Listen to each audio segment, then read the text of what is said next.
Амансызбы көрөрман.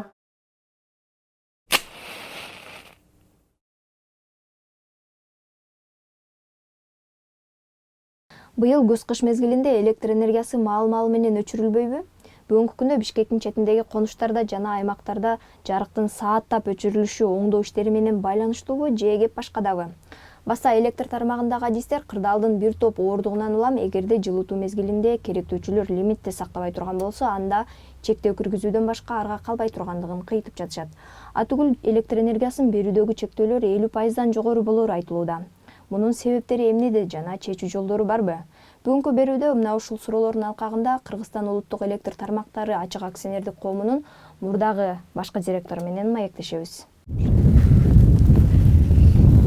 Эмил Куданалиев электр тармагында 26 жылдык тажрыйбасы бар адис. Ал бүгүнкү күндө Кыргызстандагы электр энергиясынын тартыш болуп жаткандыгынын себептерине токтолуп, негизги себеп катары Токтогул суу сактагычындагы суунун азайышын атады.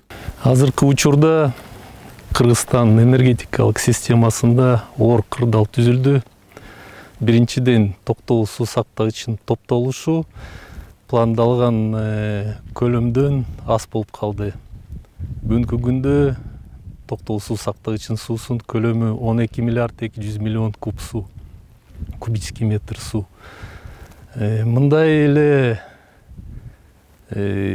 кырдаал 2008-2019 жылы, анан 2014-2015 жылы болгон. Ушундай эле суу аз келип, Токтогул сактагычына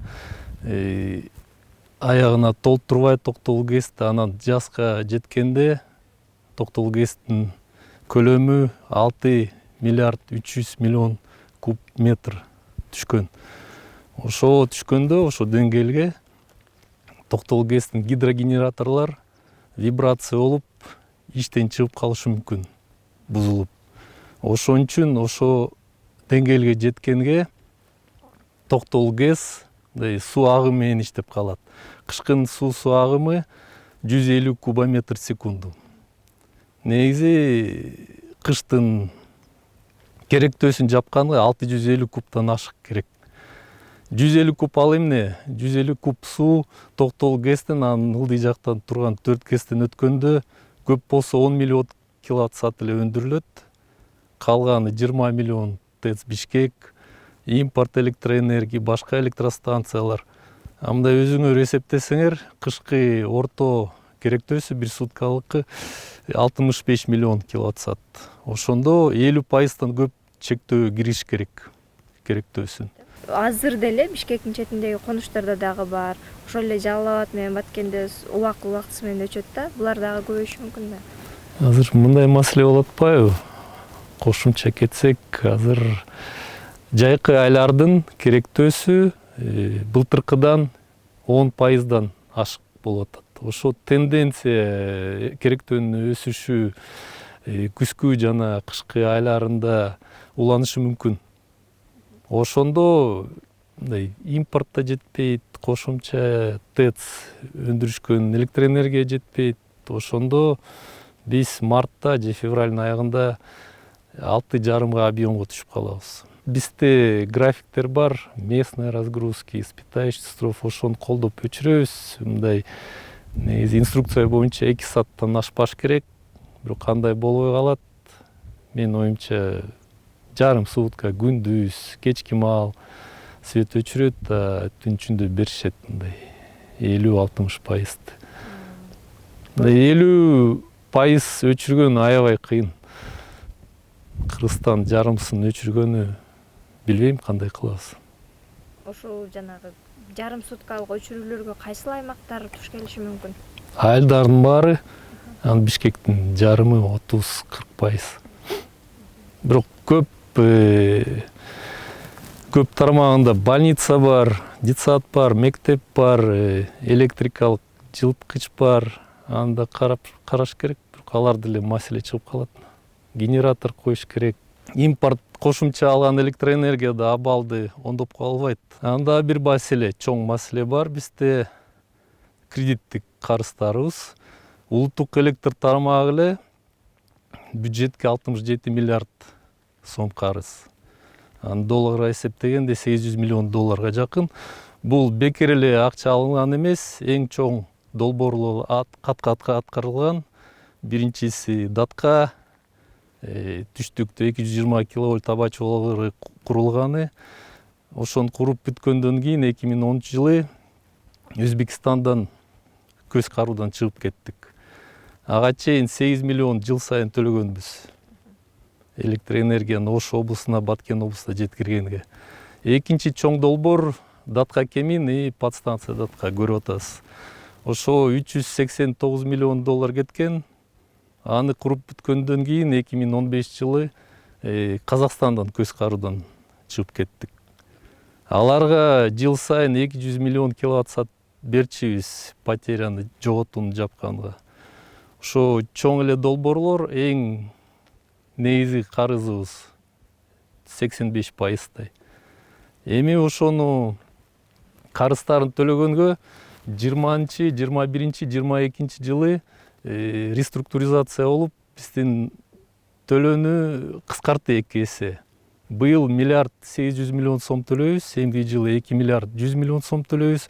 Бирок 23 жылы төлөөбүз 6 миллиардтан ашып кетет. Өзүңөр карасаңар, улуттук электр тармагы жогорку кирешеси 4 миллиард 200 миллион сом болсо, кандай абалга жетип калабыз уже. Төлөй албай, НЭС өзү иштей албай, ушундай эле кыйынчылык болуп калат. Болжомол менен тариф көтөрсөк, ушу НЭСтин тарифи да көтөрүлмөк. Азыркы тариф 22 тыйын, 40 тыйынга чейин көтөрсөк, ушу 23 жылга чейин ушу 6 миллиард төлөп бермекпиз. Азыр ошолор маселелер көп, бирок кошумчалай чыгымдар чыгып атпайбы ошонун ортосундачы. Мисалы, улуттук электр энергохолдингдин анан Кыргызстан эсептөө борборуна биз, то есть НЭСК, жыл сайын 24 миллион сом төлөйт жылына. Ошо уюмдардыкын айлыгы да эң чоң энергосистемага караганда. Биз өзүбүздүн адистерин айлыгын көтөрө албай, холдинг каршы чыгып, уруксат бербей, алардыкын эле телөөсүн жаап атабыз. Бирок анын ушул уюмдардын иш жүзүндө деле мен ойлойм эч кандай таасири жок. Ошого карабастан мындай көп маселелер, көйгөйлүү маселелер болгонго ошолор министр, холдинг жетекчилери кадровый саясатка кирип атат. 2019 жылы Кыргызстан улуттук электр тармагы ачык акционердик коомунун башкы директорлугуна келген Куданалиев ушул жылдын сентябрь айында кызматынан кеткен. Ал кызматтан кетүүсүн бир топ интрига менен коштолгонун билдирип, энергетика министринин орун басары жана улуттук энергетикалык холдингдин жетекчилиги кадр саясатына аралашып жаткандыгын айтып нааразы. Ал таза эмес, тааныш аркылуу компетентсиз кадрлардын келиши коррупциялык схемаларды түзүү аракети деп кооптонууда. Мени 1 сентябрдан иштен алып салды. Мындай айтканда жалпак тил менен эшке ырып салды. Кийин эле бир сунуш берген, КЭРЦти башкарганга, бирок мен макул болгон жокмун. Биринчиден алар эмгек мыйзамды бузуп, ордунан алды мен оорулуу боюнча өргүдө болгондо чечим чыгарды мен жумуштан алганы. Жамааттан, коллективден президентке августта кат кеткен, мен себепсиз ордунан алганы. Ушул кат президентке жетти. Бирок азыр мындай эле маселе чыгып атат, кол койгондор, адамдар ошо катка аларды коркутуп баштады. Кысым кимден кетип атат? Министрдин орун басары Ибраев талай, холдинг жетекчиси Байгазиев талай. Конкреттүү түрдө кайсы кадрларга кысымдай кийлигишүү болду алмашууда? Анан кандай шарттарда болду ал нерселер? Бир ай мурун Чүй филиалдын Чүй жогорку чыналуу ишканасында главный инженер ордунан алынды. Себеби эмне авариялык өчүрүүлөр көбөйдү. Бирок авариялык өчүрүүлөр эң биринчи себеп көбөйгөнү жабдууларыбыз эскирип калды. 82% уже мөдөттөн ашып кетти иштегени. Башка да себептер чагылган, катуу шамал, кар, илек электер деле көп отуруп мындай бузуулар чыгарат. Бирок аны карабастан иштен алды. Анан кысымга ким түштү? Мындай борбордук аппаратта эң негизги службалардын башчылары. Ибраев Байгазиев сөз боюнча где-то бир топ киши алынат. Ал мыкты адистер, тажрыйбасы чоң, сырттан эле алып келип элди коет деп ойлойм. Бирок таза кишини койсо бир жөн унчукмак эмеспиз. Азыр мындай бузук адамды, коррупцияга жакын адамдарды койсо, НЭСктин иши оңолбой калат. Биздин биринчи максатыбыз үзгүлтүксүз электроэнергияны керектөөчүлөргө жеткиргенде ошону аткара албайт деп ойлойм. Анан сатып алуу жактан, техникалык шарт берген жактан, инвестициянын долбоорлорун аткаргандан деле чыгып калышы мүмкүн ошо коррупционный схемаларчы. Да бир айтайын, ошол энергетика министринин орун басары Ибраев Талайбек 20-жылы филиалды башкарган, Чуйский филиалды. Ошо филиалдара көп бузуулар чыгып калды. Аны АКС, ГКНБ, ГСБ тарабынан иликтенген. Азыр деле иликтөө жүрүп атат. Ошо мен ойлойм, биринчи менин ордунан алганы өч алуу. Экинчи себеби коррупциянын схема оңой түскөнгө аракет кылып атышат. Дал ушул билдирүүңүз боюнча азыр айтып атпайсызбы, схема түзгөнгө ыңгайлуу болот, анан тендер өткөрүүдө же болбосо ошол эле алмаштыруудан акча жегенге мүмкүнчүлүк жаралат депчи. Бул эми мындай чоң эле билдирүү да. Анан тиешелүү жактарга кайрылдыңызбы, эмнелерге негизделип ушул билдирүүнү айтып атасыз? 2 ай мурун Ген прокуратурага кат жибергем, ошо маалыматты берип. Ген прокуратура Кабминге жиберген, эчтеке жооп жок. Экинчи кадам коллектив президентке кат жазды, азыр деле жооп жок эч кандай. Эмнеге негизделип айтып атасыз ошондо бул билдирүүлөрдө? Мен уже макул болдум, мен ордунан алганымчы, бирок мен чогуу иштеген адамдар, адистерди ордуна калса жакшы болот эле, антип ишпей эле, НЭСК дагы эле таза иштесе жакшы болот эле. Бирок мен ага ишенбейм, коркунучту бар. НЭСктин иши оңолбой калат. Артка кетебиз дейм. Ибраевдин, Байгазиевдин сөздөрү боюнча мындай эң негизги техникалык кызматынан башчыларын алып, өзүлөрүнүн кишилерин коет, Ибраевдин кишилерин. Азыр отдел капитального строительства бар, уже өзүнүн кишин койду. Мурункусу өзү эле кетти. Эми служба эксплуатации ремонта, централь диспетчерская служба, ушу эң негизги службаларга кирип кетсе, таза адамдар эмес, жаман маселе чыгып калат.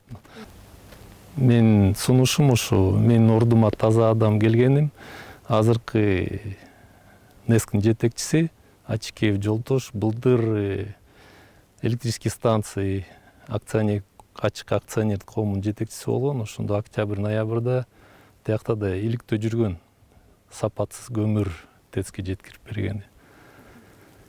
Анан эң чоң маселе азыркы холдинг жетекчиси, министрдин орун басары, президентке кол койгон адамдары уже кысым баштады, коркутуп баштады.